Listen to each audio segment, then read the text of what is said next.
حلیمہ شادیہ رضی اللہ تعالیٰ عنہا کی گود میں اس زمانے میں عرب کا دستور یہ تھا کہ جب ان کے یہاں کوئی بچہ پیدا ہوتا تو وہ دیہات سے آنے والی دائیوں کے حوالے کر دیتے تھے تاکہ دیہات میں بچے کی نشو و نما بہتر ہو اور وہ خالص عربی زبان سیکھ سکے۔ دائیوں کا قافلہ مکہ میں داخل ہوا۔ انہوں نے گھروں کی تلاش شروع کی جن میں بچے پیدا ہوئے تھے۔ اس طرح بہت سی دائیاں جناب عبد المطلب کے گھر بھی آئیں، نبی کریم صلی اللہ علیہ وسلم کو دیکھا، لیکن جب انہیں معلوم ہوا کہ یہ بچہ تو یتیم پیدا ہوا ہے تو اس خیال سے چھوڑ گئیں، آگے بڑھ گئیں کہ یہ یتیم بچے کے گھرانے سے انہیں کیا ملے گا۔ اس طرح دائیاں آتی رہیں جاتی رہیں، کسی نے آپ کو دودھ پلانا منظور نہ کیا، اور کرتی بھی کیسے؟ یہ شہادت تو حضرت حلیمہ شادیہ رضی اللہ کو نصیب ہونا تھا۔ جب حلیمہ رضی اللہ مکہ پہنچی تو انہیں معلوم ہوا سب عورتوں کو کوئی نہ کوئی بچہ مل گیا ہے اور اب صرف وہ بغیر بچے کے رہ گئی ہیں، اور اب کوئی بچہ باقی نہیں بچا ہوا ہے۔ ایک یتیم بچہ ضرور باقی ہے جسے دوسری عورتیں چھوڑ گئی ہیں۔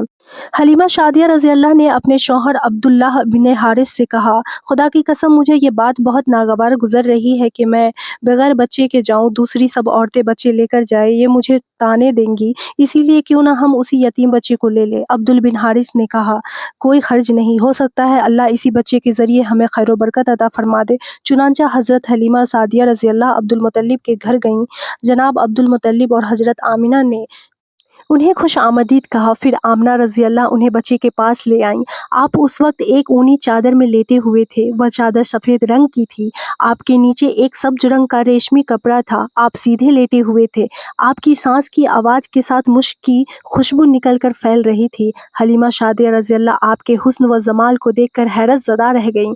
آپ اس وقت سوئے ہوئے تھے، انہوں نے جگانا مناسب نہ سمجھا، لیکن جو ہی انہوں نے پیار سے اپنا ہاتھ آپ کے سینے پہ رکھا، آپ مسکرا دیے اور آنکھ کھول کر ان کی طرف دیکھنے لگے۔ حضرت حلیمہ شادیہ رضی اللہ فرماتی ہیں، میں نے دیکھا آپ کی آنکھوں سے ایک نور نکلا جو آسمان تک پہنچ گیا۔ میں نے آپ کو گود میں اٹھا کر آپ کی دونوں آنکھوں کے درمیانی جگہ پر پیار کیا، پھر میں نے آپ کی والدہ اور ابو مطلب سے اجازت چاہی، بچے کے لیے قافلے میں آئی، میں نے آپ کو دودھ پلانے کے لیے گود میں لٹایا تو آپ دائیں طرف سے دودھ پینے لگے۔ پہلے میں نے بائیں طرف سے دودھ پلانا چاہا، لیکن آپ نے اس طرح سے دودھ نہ پیا، دائیں طرف سے آپ فوراً دودھ پینے لگے۔ بعد میں بھی آپ کی یہی عادت رہی، آپ صرف دائیں طرف سے دودھ پیتے رہے، بائیں طرف سے میرے بچے دودھ پیتا رہا۔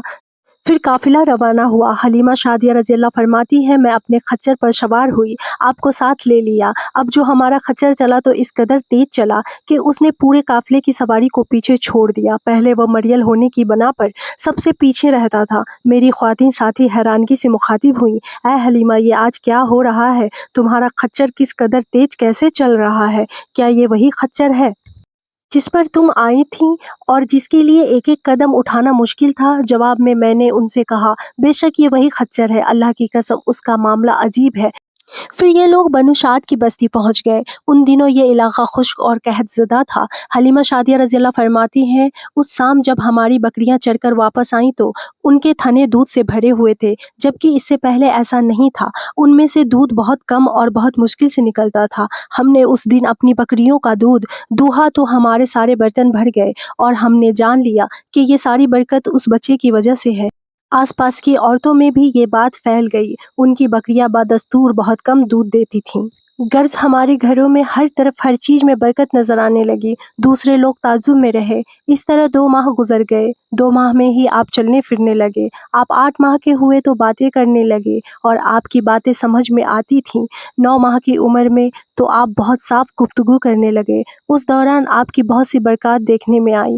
حلیمہ شادیہ فرماتی ہیں، جب میں آپ کو اپنے گھر لے آئی تو بنو سعد کا کوئی گھرانہ ایسا نہ تھا جس سے مشک کی خوشبو نہ آتی ہو۔ اس طرح سب لوگ آپ سے محبت کرنے لگے۔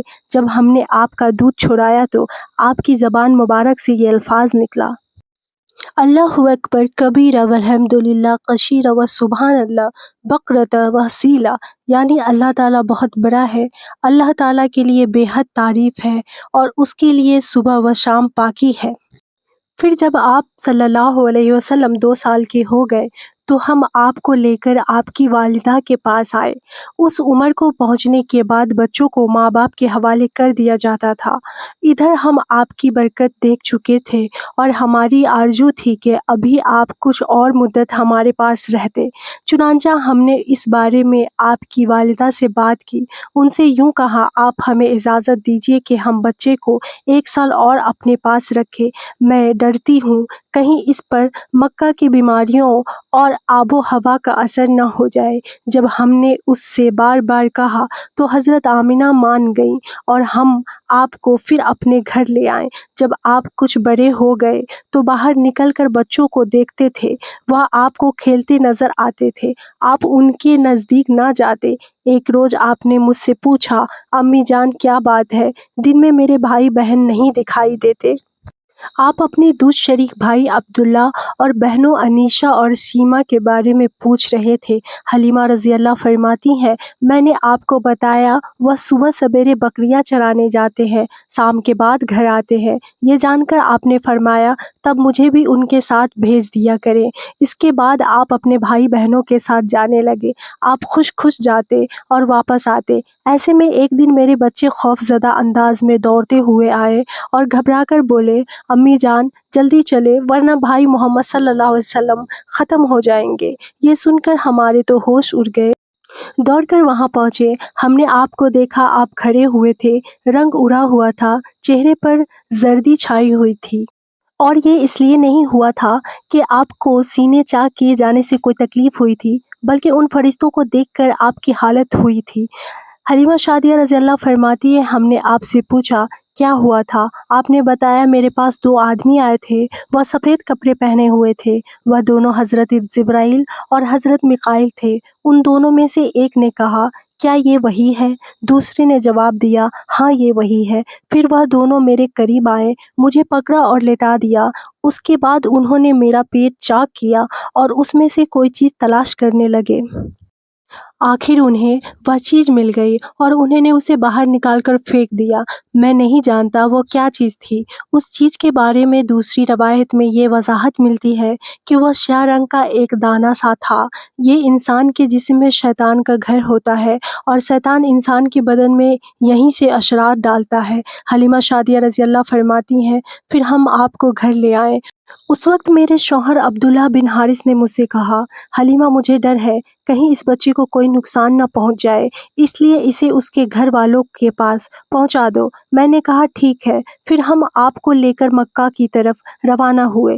جب میں مکہ کے بالائی علاقے میں پہنچی تو آپ اچانک غائب ہو گئے۔ اس واقعات کے کچھ حصے آپ کو پارٹ 2 میں سننے کو ملیں گے۔ اگر یہ پیاری واقعات آپ کو پسند آئی تو لائک کیجیے، شیئر کیجیے اور کامنٹ میں ہمیں ضرور بتائیے، اور آنے والے ویڈیو کے لیے بیل آئیکن ضرور ٹچ کر دیجیے۔